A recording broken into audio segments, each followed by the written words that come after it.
Well, hello there, wonderful humans, and welcome back to Board Game Dads and another Kickstarter Day video? Eric, what is this madness?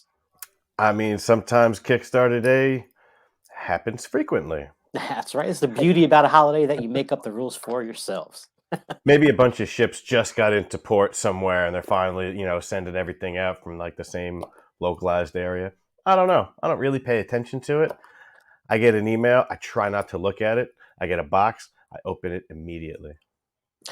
I know, but when you get the email, even if you don't open it and read it, you see who it's from. It doesn't click in your head. You don't know what that is, that game. I try to remove that from it How? by not really paying attention. Like I'll just be like, "Oh, what's this? It's board game," and I just close it and just forget who it was from. Interesting. All right. Yeah, I doesn't don't always work. Yeah, I was gonna say I don't think I could do that. Anyway, if you didn't know, last Kickstarter Day episode was a supersized episode because there were four of us. We had two very Mm-hmm. special guests, two, not just one. Missy and Evan, great picks there. Check that video out for sure. We had all four of us, each one picked one Kickstarter game to kind of intro, but there was a great discussion going on. And even off camera, Yeah. we talked there for another hour at least afterwards Yep.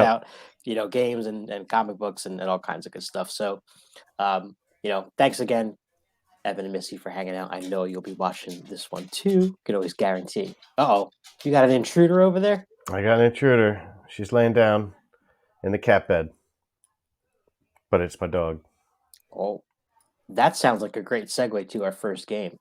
That's true. All right. So our first game is Dog Park. Da, da, da, da.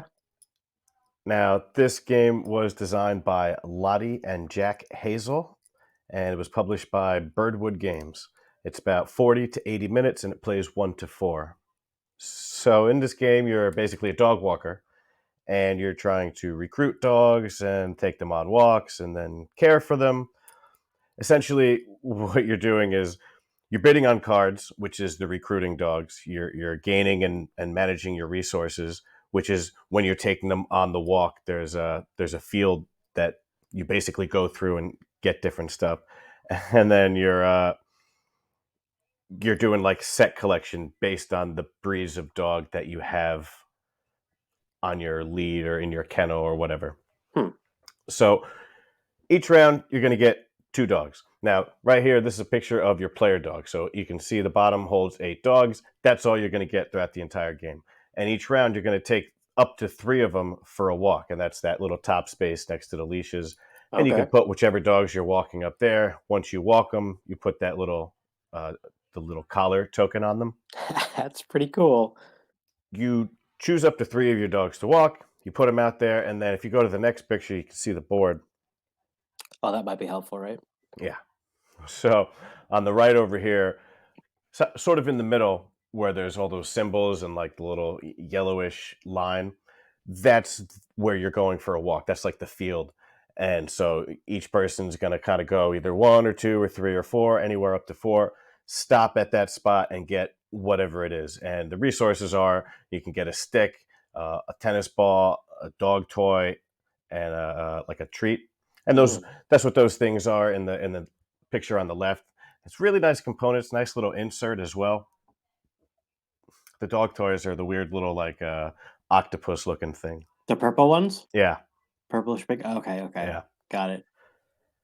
Oh man, gotta be careful that your real dog doesn't mistake these for actual treats, huh? No, I mean as much as she's kind of a moron. She's pretty smart.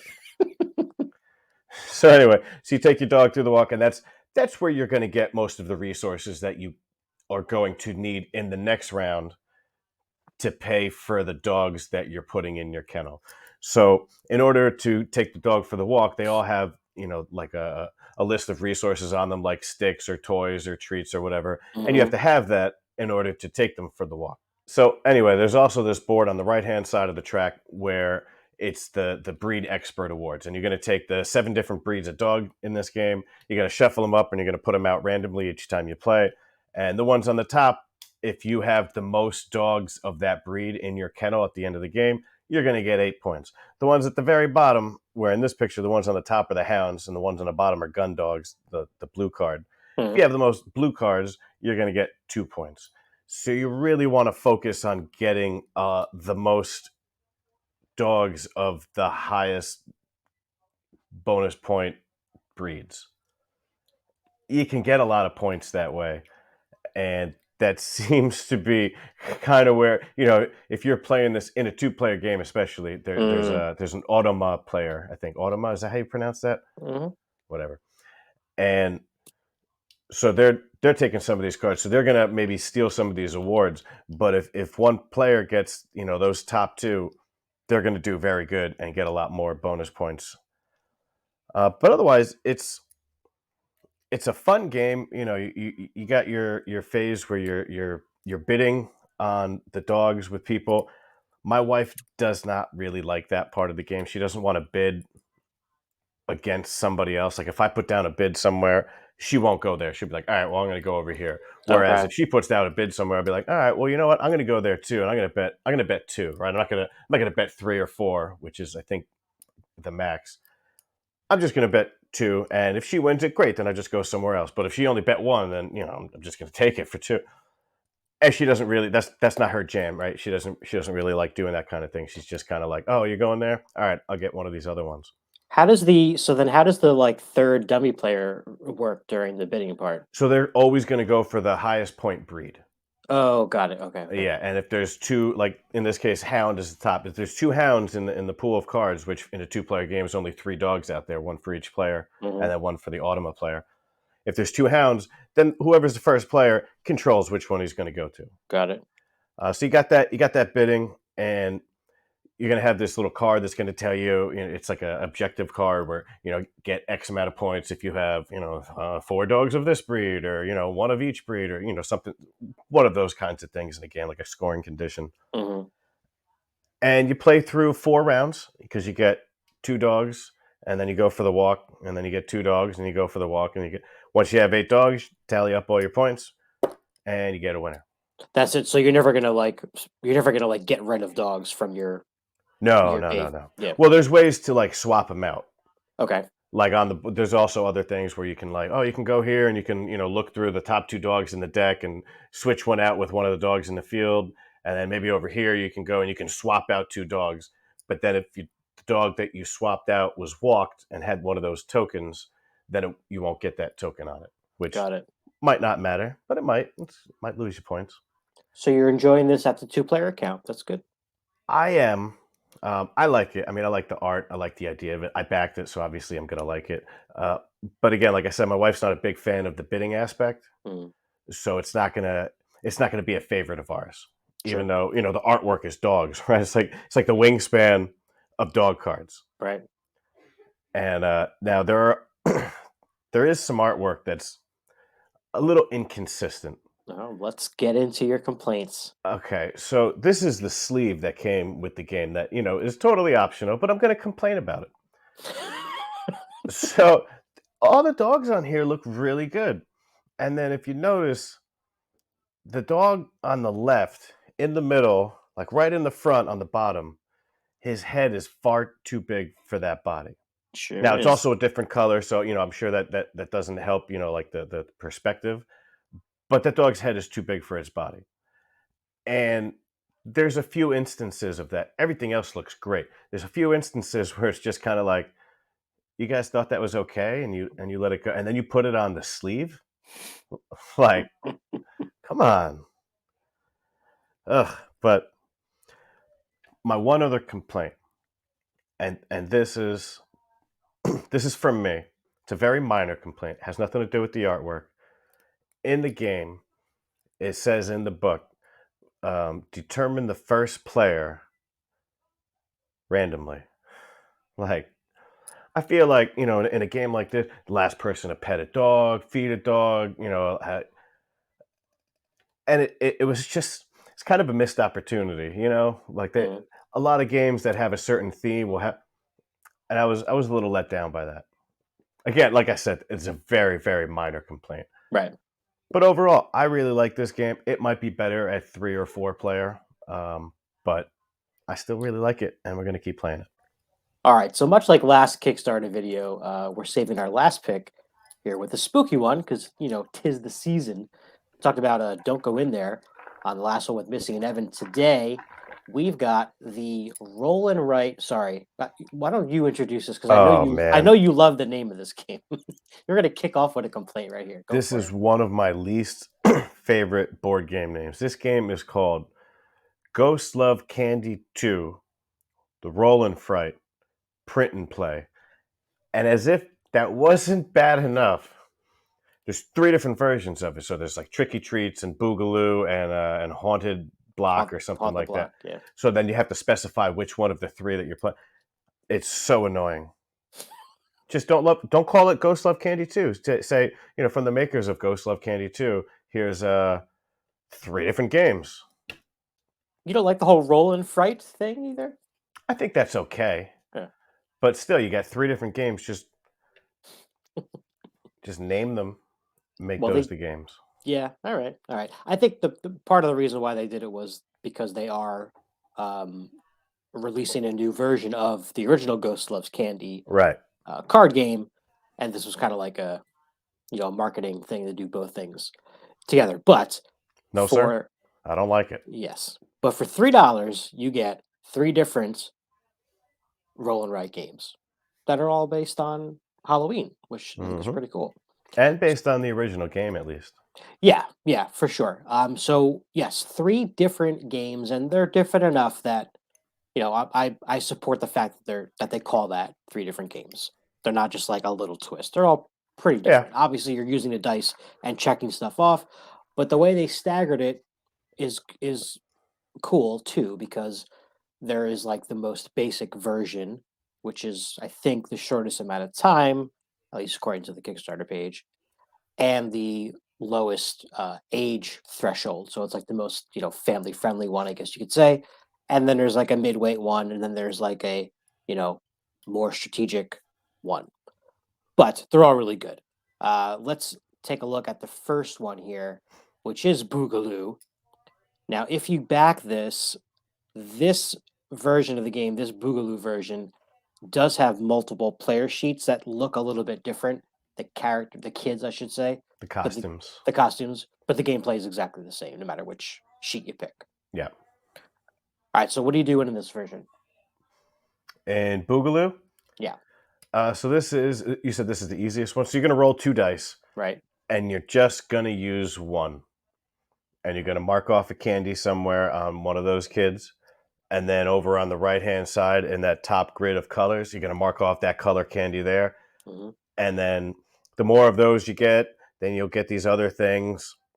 And if you fill up a kid, then you'll get this symbol, which gives you something else in that kind of beige box there on the right-hand side. Mm-hmm. And then you add up your points. It's really, really simple. Like I said, you roll 2 dice. You're just using one of them. You don't have to use the other one for something else. So pretty basic here. Yeah. And probably the symbology, I think, is all the same throughout them for the most part. You're getting those bigger candy bars that are worth more points at the end of the game Right. by finishing off some of these kids. All right, so that's Boogaloo, the lower We get those tier. by finishing off the rows and columns and things like that. So you got to get all the candies of All the each kid in the row or each kid in Right. the column, and then you get 5 additional points at the end of the game. Got it. I played that version just one time, and that did not happen. We did not get 3 kids in a row or 4 kids in a column. All right. Not even close. Interesting. Yeah. All right. Next up here is what they call casual level game. This is Haunt the Block. So this one is interesting. You're still going to roll 2 dice. Now, what's unique about this one, I think, I don't know that I've seen it this way. You really are going literally around the block on this score sheet. You can start in about 6 different spaces of your choosing, and then from that point on, you're going to be going clockwise around the block.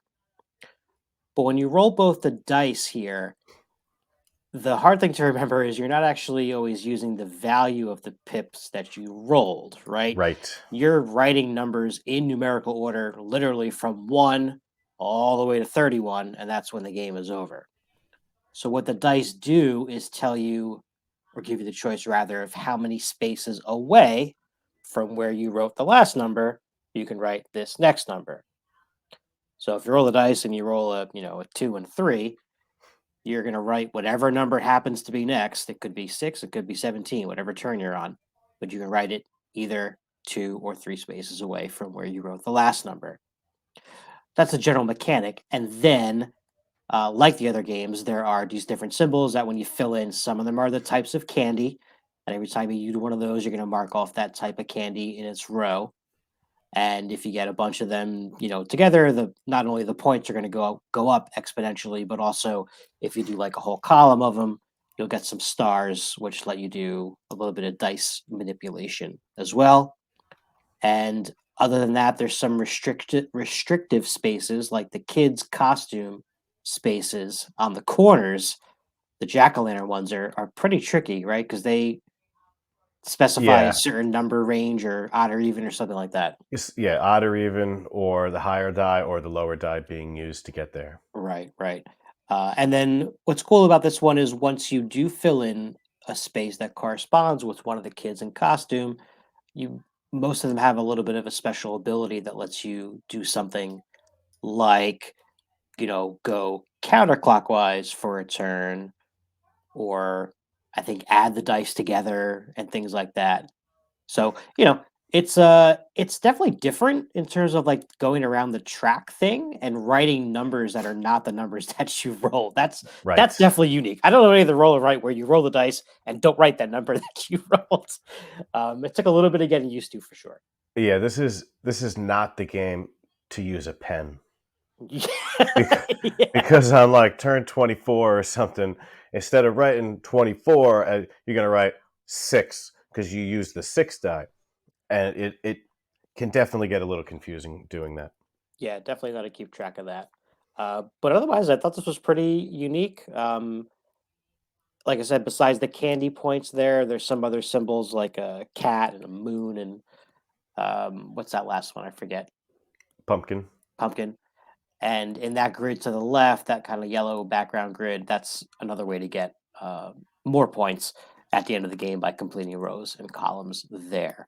Yeah, so there's a lot of similarities between these games of the pumpkin symbol, the jack o' lantern symbol, the cat symbol, and the moon symbol or the werewolf symbol, whatever that is. I forget. Right, right. Like showing up where each time you get then you get this symbol somewhere else on the board. So that Mhm. that has happened. I will say this about Haunt the Block. This is my favorite, easily my favorite of the three of these versions of this Ghost Love Candy 2 Roll and Fright print and play series. Okay, that's fair. It like, because you're rolling the two dice, and in the other version, for the most part, you're always going to be able to just, okay, well, I guess I'll get that candy. I don't know why, but yeah, I'll go there. I get a candy corn from this kid because in this one, especially after a couple of turns, you might be like, "Uh oh, I can't go." Like I don't have an option. So at that point, then you've gotten some of these purple kids that allow you to manipulate the dice. Oh, well, I Right. can add the two together, and then the game kind of gets a little bit more fun because there's areas where you're going to get stuck. Yeah. But now it's not that you're getting stuck because you still have ways around that. You just got to play the game. Yeah, for sure. No, I enjoyed this one a lot too. I think the next one is I like a little bit more, but I I have to play them more often, I think, to get a more solid ranking of that. So the last one here, the third version, which is the most complex, I guess, What's it called again? the last one is called Yeah, Tricky Treats. know the whole name. Ghost Love Candy 2, Roll and Fright, Print and Play, Tricky Treats. Got it. Just had to make sure we're talking about the same game. So in this board, this score sheet here, you're still going to get those bonuses for the different symbols and the big candy bars and stuff like that. You're still going to have a tracker to mark off the different types of candy that will give you more points the more that you get. But what's different about this one is that each kid has, a pretty unique set of symbols and dice values that you're going to be crossing off. Now, the tricky part about this one is that you roll 2 dice. One of them is going to be used to mark off something under these kids, but the other one has to be used to scare said kid or a kid. That is not the tricky part of this game. Oh, okay. What's the tricky part? The tricky part, we'll get to it. We'll get to it in a little Okay. bit. But basically, each kid has a little bit of a different stipulation as to what you're trying to do there. And then they'll give you, again, 2 of these dice are going to get you this symbol and extra combos and things like that. Well, so go ahead. What's the part that you dislike about this one? So the reason that this is my least favorite of the 3 Ghost Love Candy 2 Roll and Fright print and play games is that you're using both dice, which is great. I have nothing against that. But there's times when, all right, so I'm going to use this first die. I'm going to use the 3. I'm going to mark off this candy, which then gets me this bone, which also gets me this pumpkin down here. So I circle the bone. Then I got to go down here and I circle the pumpkin. Oh, that pumpkin completed a row. Now I get this star. Now I have to, where am I going to go with this star? I'm going to go. And then you come back to it and you're like, all right, did I use my second die? And Okay. there's a Yeah. lot of little ways to forget things or do things twice by accident, and it's just there's I guess a lot of bookkeeping of very very minor Yeah. things Yeah. that Yeah. could end up being a big deal in the end. That's true. That's Yeah. true. I mean, that's why this is the most gamery of the 3. And you could say a similar issue, so to speak, with either Three Sisters or Fleet the Dice game. There's a lot of that going on because you have a lot of combos there where something Right. triggers something else, it triggers something else, and even to the point where on Three Sisters score sheet, there's like a section to like write down and remind yourself of stuff on your turn. So yeah, that's definitely what makes this one the most complicated. Yeah. Now don't get me wrong. I don't hate Ghost Love Candy 2 Roll and Fright print and play tricky treats. It is my least favorite of the 3, but that's because for what this game is, a $3 print and play that we made, and now we have it. It's just a cute game to play easily, roll and write game with the little market around Halloween. Yeah. And if we're gonna do that, I'd rather not be bogged down with, "Oh, did I forget to do this? Did I do this twice? Did I cheat or did I cheat myself?" And that's What just I how I feel. Yeah, no, that's fine. What I think I might want to try one day, and by the way, we should say obviously you can play this very easily remotely over Zoom or other platform as long Right. as you both have the score sheets. Um, I'd like to play all 3 right in a night and do a campaign and do like a grand total from all three games. That might be interesting. All right. So put that on your calendar. We have about a week left to get that done. Click click. All right, hold on. Let me just write this out on my calendar. Ghost Love Candy 2 Roll and Fright print and play Boogaloo Tricky Treats. When I wrote the games that we And played in the book, all I wrote was the name of the Haunted Block. version of the game. I just wrote Haunt the Block or Trick or Treats or whatnot. It's the principle of the thing that I have to make this annoying point over and over again. Yeah, I get it. All right, So what's next? that's 2 games total, one from each of us of Kickstarters that we have gotten delivered and have gotten played to the table. We skipped last Kickstarter video because it was supersized. We didn't do anything in terms of what we were currently looking at on Kickstarter that was catching our eye. So we're going to make up for that by definitely including that in this episode. So we're going to take a look at a couple of games that are currently, and as of recording this on October 23rd, currently on Kickstarter. And the first one is familiar territory to us because it is in the Isle of Cats universe, and that is called Race to the Raft. So this is from the Isle of Cats designer Frank West. art. He's credited for art as well, along with Miguel De Silva, who I believe is also the artist on the other games. This one plays 1 to 4 players in 40 to 60 minutes. They say ages 8 and up. The big twist on this is it is the cooperative version of Isle of Cats. Now, instead of putting polyominoes on your boats like you are in the original game, it looks like in this one, the island itself is on fire. So I think the storyline says something about the bad guy, what's his name, Vesh or something like that, who was sailing to the island in the original game, I guess has succeeded, and now he lit the whole place on fire. So slowly but surely, you're going to be adding these fire spreading tiles to cover up parts of the island. That's the bad stuff you have to do on your turn. But the good stuff is you're trying to basically build these pathways by placing tiles on this grid to be able to lead the cats off and to safety. It says here that there are 81 scenarios to choose from, which include a simple tutorial that'll gradually introduce you to new rules and an advanced tutorial when you're ready for a far greater challenge. That's right from the BGG page. What do you think about a cooperative version of Isle of Cats?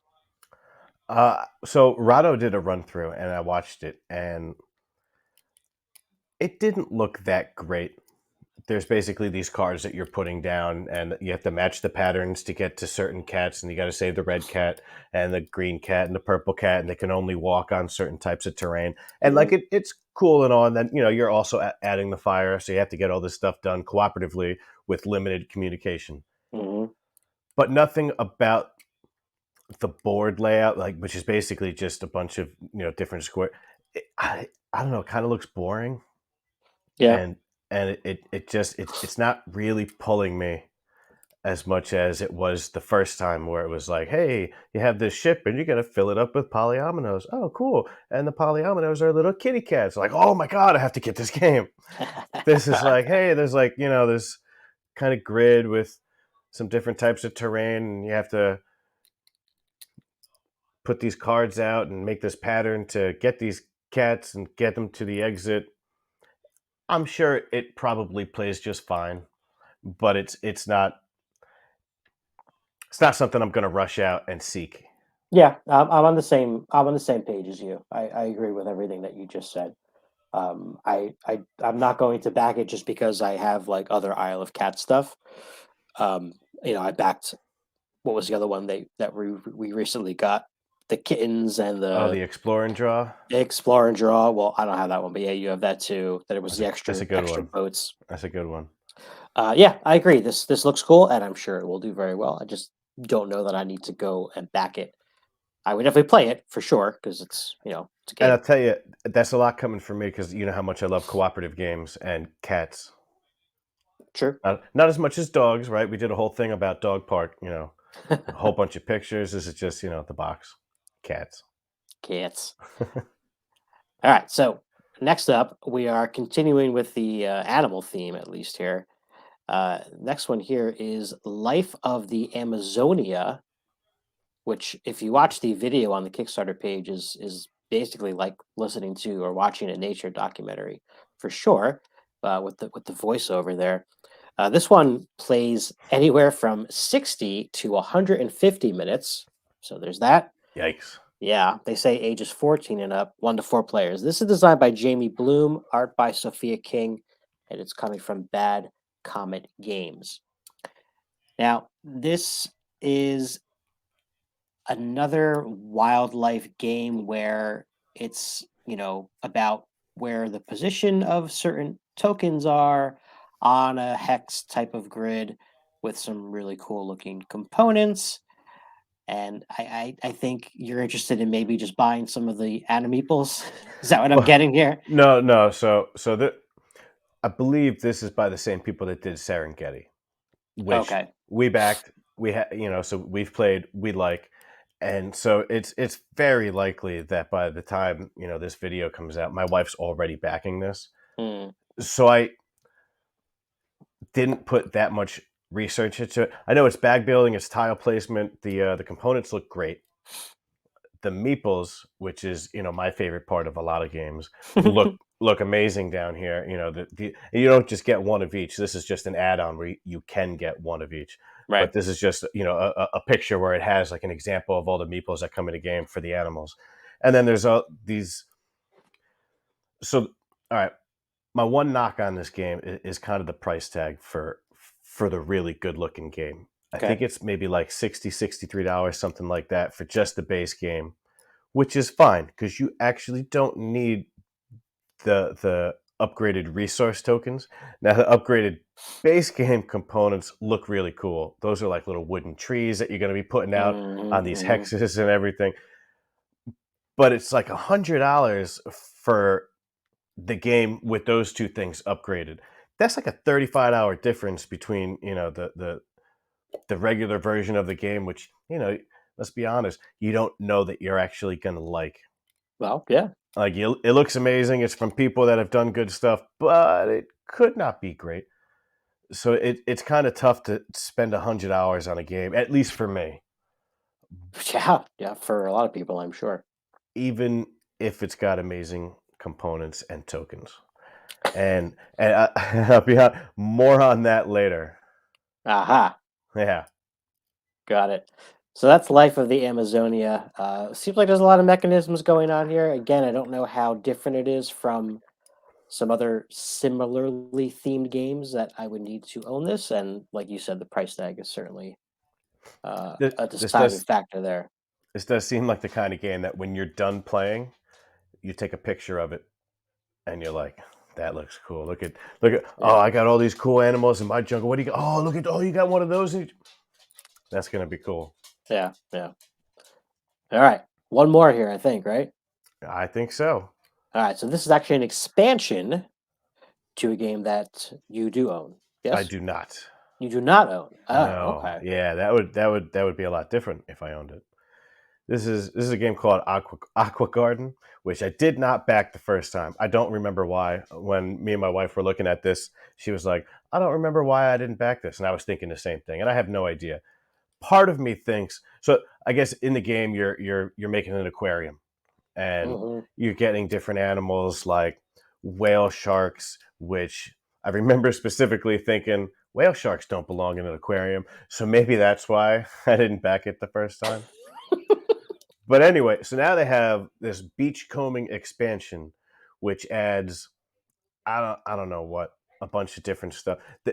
The original game, you're kind of going around in a I guess sort of a rondel where depending on which action you want to take or which token you want to get, you can move as far on the board as possible. But if you move like 6, 7, 8, 10, 12 spaces away, then the other players are going to get like 6, 7, or 8 single movements before you Oh, get a turn okay. again. I Got forget it. what Got that's it. called, but I have a few games that do that. And so, you kind of moving forward a little bit of a time and getting different resources and then putting them out in your aquarium. And, certain fish can swim together. Certain, like sharks are going to eat certain things. Sharks also don't belong in an aquarium. So Whoa, whoa, that's, whoa, whoa, whoa. Why can't they, a shark be in an aquarium? they're too big. They gotta be out in the ocean. What? Come on. Yeah, You've never seen a shark in an aquarium? I've seen them. Oh, you just don't agree with it. I I just don't agree with it. Got it. Okay, okay. All right. So anyway, so this game has a lot of really, really cool looking animal meeples of aquatic life, which is just something that I'm so on board for, right? I already like animal meeples, and aquatic life's one of my favorite themes. Hmm. Here's some of the stuff that comes in these new expansions. On the top left, there's like shark teeth and sea glass and starfish and a turtle on the bottom. One of them's got like a hammerhead shark. This thing over here's got sea dragons and sea horses, and then we got a dolphin or a porpoise and a nautilus. Just a whole bunch of really cool looking things, and that just piques my interest immediately. Hmm. But because I don't own the base game, it's like $132 to get everything because Yeah. it's like 8 of these different expansions, six of these different mini expansions 3 of them were just pictured along with the stuff from Beachcombings. There's also 3 more expansions that have things like dolphins and orcas, giant squid, Hmm. and sea otters holding like little clams and other fish that I can't pronounce their names.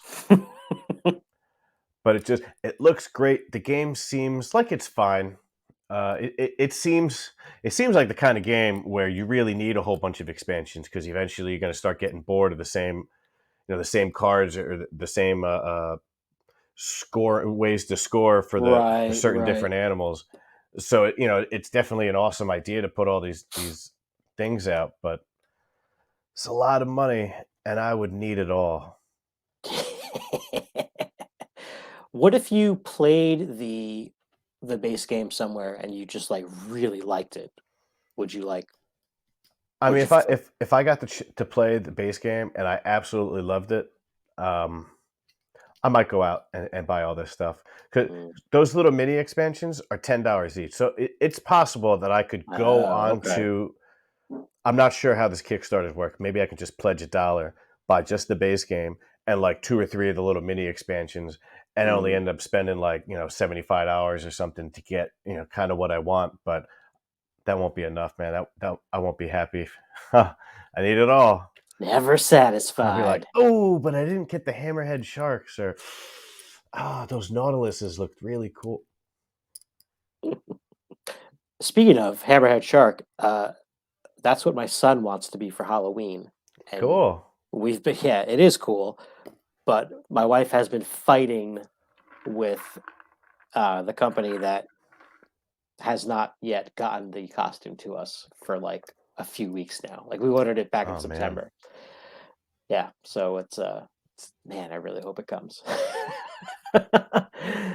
And my daughter is going to dress up as Blippi. You know Blippi, the YouTube channel Nope. kids thing? No? Okay. What about your kids? What's the costume plans? My daughter is going to be Kia from Puppy Dog Pals, Okay. which is the least known main character adjacent character of a not that popular TV show called Puppy Dog Pals. So like Is they this a home? actually they make costumes for 2 of the characters on that show, the Okay. Rolly and Bingo, the 2 main dogs. But she Oh, wants to be that's the Kia. show. I know Yeah. that show. I didn't know that's what it was called. Yeah. Okay, okay. But she doesn't want to be Rolly or Bingo. Mm. She wants to be Kia. So this is a homemade costume? So this is now a homemade costume. So my wife got, I think on Etsy, she got like a little like linen, like nicely made, like kind of like face mask of like Kia. So like she's gonna have that part like straight out of somebody who's artistic or straight from somebody, and then we're getting like a pants and a long sleeve shirt that are like a beigeish kind of like fluffy material, Okay. and then we're gonna put on like a blue sweater or something. Melissa make like a little pink collar, and then a tail. Boom, done. Nice. Yeah. Nice. What about Logan? Well, he's going to be Charlie Brown Nice. because he looks like Charlie Brown. So we got a yellow shirt. We're gonna just put a little zigzag pattern on it. Boom, Charlie Brown. That's awesome. Yep. I hope somebody gives him a rock. I hope not. No, I it'd be ca- funny if it was one. Not for me when I go to eat it later. Can't have candy yet. He's only like 13 months, 14 months. Oh man. All right, my friends. Well, we are going to wrap things up here. Thank you for sticking with us. We gave you a glimpse of Dog Park and Ghosts Love Candy 2, the Roll and Fright print and play, 3 games in 1. What were those 3 games? Boogaloo, Haunt the Block, and Tricky Treats. What were their full names? No, no, no, we're not doing that. And a little bit of But a you understand why I'm doing this, right? yes, Okay. we all understand. Okay. That's all I wanted to get across. And a couple of other things that are currently on the radar. Let us know in the comments below if you have played either of those games and if you are backing anything on Kickstarter right now. I will say that there is a game that didn't make our our slides here, but I'll mention it really, really quickly because I know Evan mentioned it as well, and that is called Buffet Boss, which kind of looks like an animal upon animal game with food pieces instead of animals. Yeah, that game Just got throwing that bumped. out there. It got bumped. It was on the list. I saw it. It got bumped. Oh, I know what. Wait, we're not done yet. Hold on. No. I totally forgot about the other thing I wanted to talk about. Um, Kickstarter. yeah, Kickstarter Controversy. Oh, that's right. Okay, a Kickstarter campaign just got canceled today, again, October 23rd. So this was a game that many content creators have done videos and stuff that was on the Kickstarter page called Towering Perfection about stacking tiles to make a cat tower things.